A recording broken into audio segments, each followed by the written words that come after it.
Good morning, good evening, good afternoon, everybody. Welcome to a lovely Friday episode of Success Shift. It's episode 102. And like I said, I'm very proud to have come this far with everything. Today, as I said, it's Friday. It's a beautiful sunny day. So happy Friday to all. I know lots of us traders sometimes don't like Fridays because it's the end of our trading week. But I've said this before, and the energy that comes through to the weekend, especially when the sun starts to come out for the start of the summer, is lovely. And so my vibrations are high. I'm feeling great. Really happy and proud of the success that we've had throughout this show and the direction and upcoming things that we have on the table here, which is all things exciting. Lots of work, but very, very exciting. So chuck your gratitude into the chats for today, and also maybe chuck in something that's memorable for you that happened this week. Maybe something you're proud of, or maybe something that you saw happen. I mean, for me, the biggest thing this week was obviously I became an uncle. Very happy and very proud of that. Was looking at all the photos and chatting to my sister and my new nephew quite a lot this morning. So very, very excited. Family has always been a massive thing for me, and my family is growing, which I love. So chuck the gratitude in the chat. We've got grateful for an upcoming weekend of family, friends, laughs, and learning. Yes, my friend, actually, one of my best mates, housemate twice, he's moved to Belgium and he's coming this weekend. So I've got a weekend full of catching up with old friends as well, which I'm very excited for. Grateful it's Friday and grateful to notice a shift in my way of being. Lovely. I love it when you have those sort of shifts or those aha moments or those moments where you're like, yes, things are changing. I am moving forward. Sometimes they become few and far between, but when they do come, they're lovely. Grateful to the universe for all it gives and the people it places in my path. Amazing. Really good to find gratitude for the people you're around. We do talk a lot in this show about the environment we're in and creating the environment for success. And one of the biggest aspects of your environment is the people that are in it and the people you hang around with. I'm sure you've heard the saying, you are the sum of the 5 people you hang around with the most. And so it's important to be grateful for those who give you positive energy and fill you up with energy, and be aware of those who drain your energy, and make sure that you're spending your time wisely and not giving it too much to those who drain, but are providing yourself with the company of those who provide you with energy. So finding gratitude for those who are around you, finding gratitude for those who pump you up, I think is a really good way to start your day. Now, this week we have been talking all about being present in the present moment. We spoke a little bit about visualization yesterday and being present in both the past and the future, and how important visualization is. And I wanted to kind of bring up a point a little bit more in depth, as when we visualize, a lot of people sort of say, okay, imagine the clothes you're wearing and the holding the thing in your hand. And it's a bit of a process, like a step by step. It seems a bit, I don't know how to explain this, but it seems a bit forced in a way. And I want to kind of bring back some of the key points for me when I do visualization, and that is really allowing the senses provide emotion. And so when you do your visualization, whatever it is for, it is really is important to use all your senses, not just try to actually see it in your mind or whatever it is that you're doing, but try to be at peace and try to see if you can hear certain sounds or smell certain smells or even taste certain tastes. It's the more in depth you can get with all your senses, the more the emotions will be brought up, and the emotions that you attach to those future moments are really what give you the drive and the passion to make them come to fruition. Now, when yesterday I said, we can't hold on to the emotions. So when we go visualizing, we maybe make ourselves full of happy and enlightenment and joy, and then we come back. I want to be clear that it's not letting go of that, but it's also not feeling like, oh, I need to be there, or I want to be there now, or having that desire and being frustrated in the present moment that you're not in that future place. So when we do visualization, building that emotion is really important. Then when you come back, next time you visualize, the more you do this, the more that same emotion comes up, the more realistic it's going to become in the future. And the more we can keep doing this practice over and over again, and then reliving that happy emotion from the visualization enough so that we can actually feel it within us, so that we can make it happen in reality. And this is something to me that's been quite impactful for me achieving some of the things that I've achieved so far. And I think I just wanted to clear some of that up, just in case it sounded a bit like I was saying not to bring emotion to visualization, which to me is one of the key aspects. Anyway, moving on today, I want to talk a little bit about this thing called the backwards law. And this is still relative to this idea of being present. But it comes down to when we really want something, sometimes when we try so hard for something, that very effort is the thing that's making us not achieve it. It's a really weird concept called the backwards law. Allan Watts talks a lot about it. I believe it's originally from Lao Tzu, a Stoic, a Tao, philosopher. And he talks, about how when we really, really want something and we have consequences related to the outcome, that fear from the consequences can be the exact thing that's holding us back from achieving these goals or these achievements. And I think this is very true in trading. And I need to really realize this when in the moment for me, when I'm trading, that sometimes when we want to win so badly, we make the foolish mistakes that is the thing that's making us make the foolish mistakes that make us lose trades. When we want X amount of dollars so badly, then we put that pressure on us and we make the foolish mistakes, or we try to manipulate our trading plan because we feel like, oh, if I can just do this, then I'll be closer to achieving this goal. And in doing so, that manipulation, those small changes, those small deviations from your trading plan, as we know, the very reason that we end up making mistakes, which bring out emotions that are negative, which make more mistakes, which starts to snowball. And I'm sure you've been in this situation, possibly even blown accounts, felt really bad, then gone on the next day and taken that emotion into the next day. And it can really, really spitball. And it all comes from the smallest thing. It often comes from wanting something so bad that you do something slightly different because you feel like you're getting ahead. And what that does is actually put you back really, really far. And this kind of snowballs very quickly.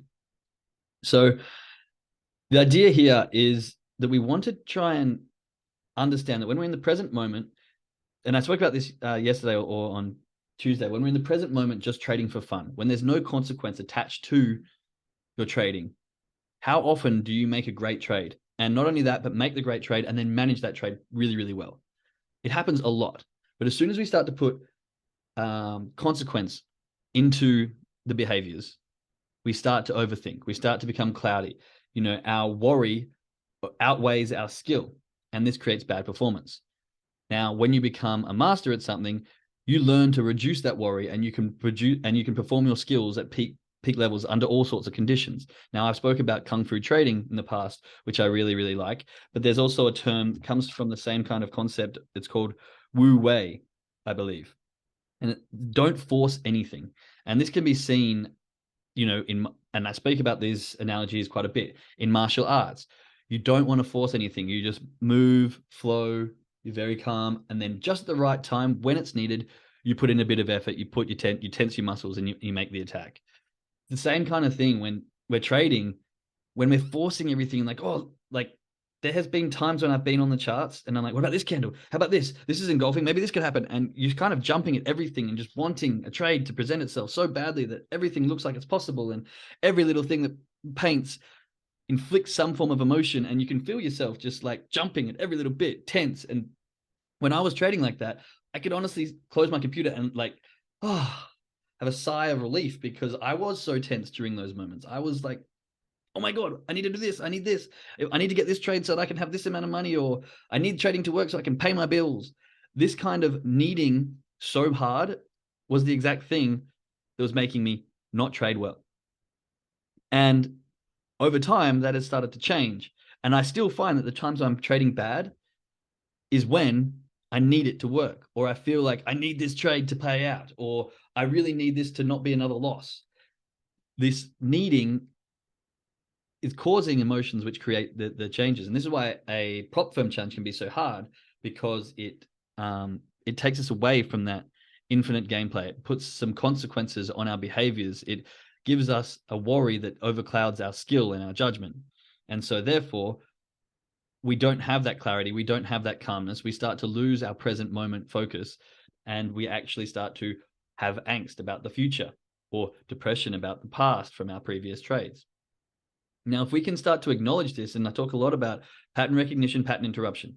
If you can recognize when you're trading in angst from the future, or when you're trading in depression from the past, and stop that with some kind of pattern interruption, I think this is really going to help us bring us back. So this is kind of like mindfulness training. When you ever do meditation, simple mindfulness meditation, you want calmness in your brain, and you just want to think about nothing but your breath. And as soon as your mind starts to wander and you realize this, what you do is you acknowledge it, you bring it back, and you start again, focusing on your breath.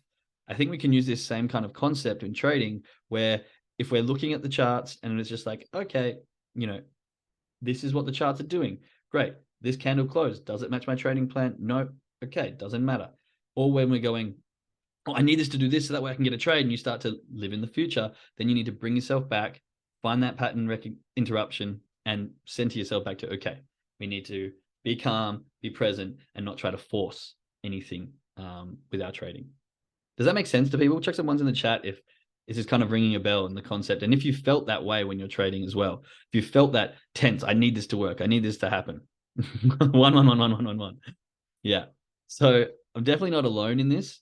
And I think a lot of traders can relate to that desire. And sometimes we get to a point in trading, and this is why I think a lot of traders quit, is they see trading as an alternative to their situation, and they kind of go all in and like, I'm going to make this work so I can quit doing this. Unfortunately, when it doesn't work straight away, then like, this is bullshit, I'm not coming back to it.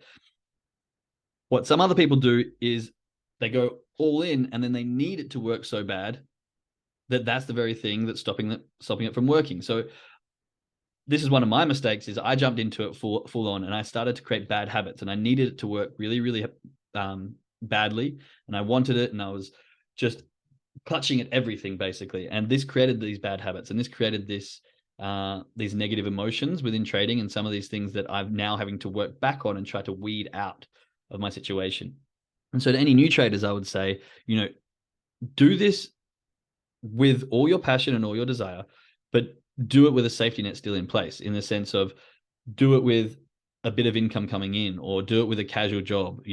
When I was studying, I would have a casual job which would keep me afloat and keep me with beers on the table and living the fun life, so I could actually spend the time studying, not stressed. Same kind of thing goes here. It's a process. It takes a while. Spend the time studying and getting all the skills down. Don't put yourself in a situation where you need this to work out in a short period of time, because that exact pressure that you put on yourself is most likely going to be the thing that makes you struggle. Now, of course, everyone's different. I'm not going to say that this works for everyone and this is the same situation. Some people love pressure. Some people get put under pressure and that's where they thrive. Others, not so much. And you have to learn yourself. And I always say this, all the information that I share on this podcast and in Mindset course and everything that I teach, it's very generic in the sense that every single person's different. I say this multiple times. We are the makeup of all of our past experiences and the emotions we hold to those experiences. And so for that reason, learning certain aspects is going to be different for everyone. And you need to take in what works for you and ignore what doesn't. Like I said, we're all different. And so understanding yourself is the key aspect of this. And this is why trading is such a hard thing to teach, because mindset in trading is the number one thing that makes or breaks a trader. And how do you teach someone mindset when you don't know their entire past history? You really can't. All you can do is provide them with a bunch of options and solutions and choices and situations that have helped others, and allow them to figure out for themselves what actually helps them and what they need. So going back to this backwards law. So to try and understand this concept, Allan Watts has a very good theory quote on this when he says, when you try to stay on the surface of the water, you sink. When you try to sink, you float. Now, if you've ever laid in a pool, you may understand this concept a little bit, or if you've been out in the ocean. But Manson also says that wanting positive experience is a negative experience. Accepting negative experience is a positive experience. And fighting a negative experience makes you suffer twice. And we talk about this with the two darts. Okay. And what does this mean? So have you ever been in a situation where you're like, oh, I want this to be so good? And actually, this is relevant to me, because I think I said this maybe last week, that my wife has brought to my attention that most of the times when I trade really bad, it's when we've got something on and I want to have a good trading session so that I can make the whole day really, really good. And then that need or desire for wanting that trading session to be good usually means that I end up fucking it up and I end up having a horrible day. And I heard, well, actually, I think Amy was the person who told me this, that when she's got something on afterwards, you need to be more careful on your trading session, not because of what's on afterwards affecting your trading session, but, and this is relative to me, but how, if I have a bad session, how that's going to affect what's on afterwards.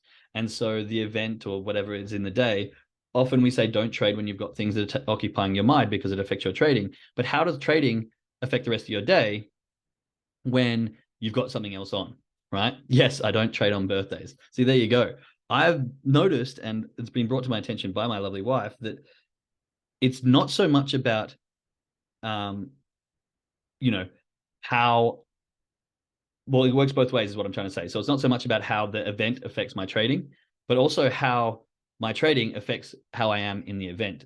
And if you can't separate those, then obviously there's still an emotional baggage thing that you need to work on, and you need to kind of work through that.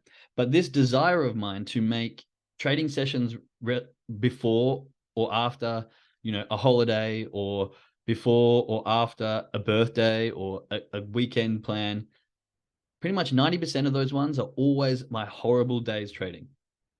And it's because I have this internal desire that's so strong that I want this positive experience and I want it so bad. And then I create this consequence base to my trading. And this creates worry, and this creates stress, and this often creates foolish errors, small deviations from my trading plan, and of course, a horrible session. But then on the contrary, a negative experience is a positive experience. Now, how does this make sense? Or like, how can you give examples here? Going after negatives achieve positives. So going to the gym for most people, unless you're a gym junkie, sounds like a negative experience. Like, oh, I got to get up, I got to go do effort, I got to go put energy in to something that's going to take work. But what happens after that? You've usually got improved energy. It's better for your health. It grows your muscles. Like, for long term, it's much, much better. Same with the difficult discussions. Difficult discussions between relationships are the ones you have with someone that you really have a good relationship, and they grow relationships. Have you ever had a friend that you're not getting along with, and you either try to ignore it, push it under the rug, and it just kind of grows, and then eventually you're like, fuck that friend, I don't really care, compared to the other friend where it's kind of there and you go, I'm just going to pull this out, I'm going to have this hard conversation, we're just going to get through it. And then usually after that, your relationship's stronger, you guys get on much better, and your relationship grows, right? Same thing with business failures. When you have a failure, you learn from it. You gain experience and you learn a lesson. Same with trading. When you go into trading and you take these losses or these lessons and you can learn from it, this is actually growing you. It's a negative experience that creates a positive. Because for me, some of my biggest lessons have come from some of my biggest losses. And I've learned the most kind of when I'm hurting the most, because the negative experience is a positive experience. Okay. And this is what the backward law is all about. And, I'm sure you've met those people who they want everything to be perfect and they've got this plan for everything, and then it doesn't work out and they're upset about it or disappointed. And it just seems that they're disappointed about everything because what they've got in their mind just doesn't correlate to reality. And so a lot of the time it's like we've just had typical like 16-year-old brat American movie where they've got everything and everyone and all the presents and stuff, but they're still having a shitty time because they didn't have their one thing. Okay. This is that needing for a positive experience becoming a negative experience, and vice versa. Okay. It's like this concept of, if I was to tell you, don't think of a pink elephant, of course, now all you're doing is thinking of a pink elephant. The brain can't comprehend the difference between negatives. And so same when you're snowboarding. Don't hit the tree. What do? You end up staring at the tree. And then most of the time you hit it. Don't think of a pink elephant. Now for the rest of the day, you're probably going to be thinking of a pink elephant. You'll be sitting there trading and going, why am I thinking of a damn pink elephant? Thank you, Jet. Okay. These concepts of trying not to do something is much worse than your ability to kind of just go with the flow, be present, and not desire something to such an extent.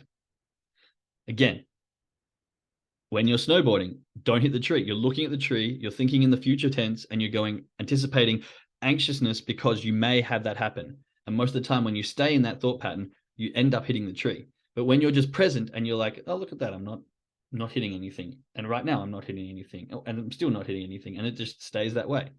Because this is when you're present compared to when you're living in what was the quote? If you're anxious, you're living in the future. If you're depressed, you're living in the past. And if you are at peace, you're living in the present.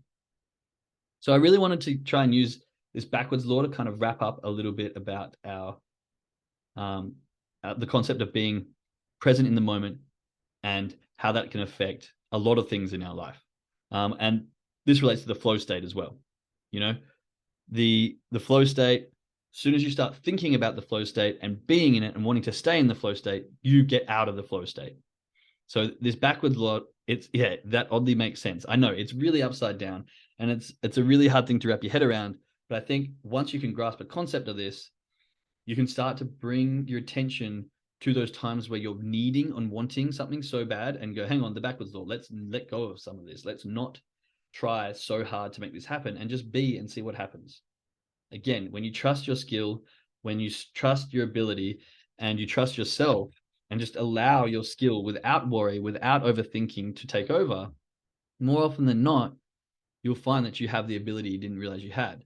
But often that's clouded by worry, angst, depression, whatever other negative emotions come with not achieving something at the rate that you really, really think you need to achieve it. Okay?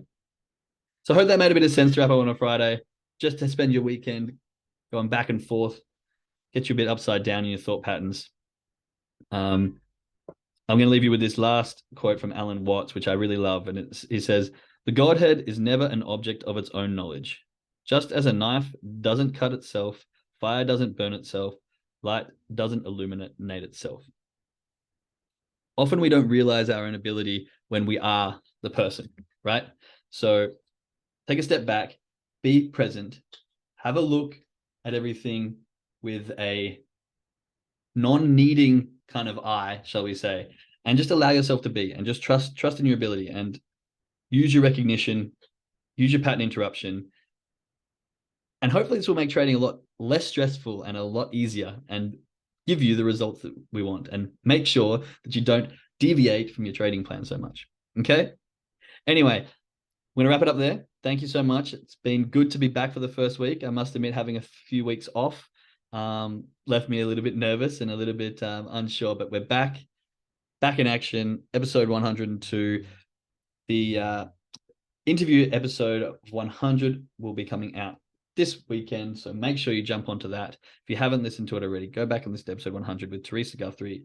Absolutely love that conversation. To our traders, go jump onto the trading call. Enjoy your Friday, enjoy your weekend. To the ones listening on the podcast, much love, and we shall speak to you in the next episode. Bye.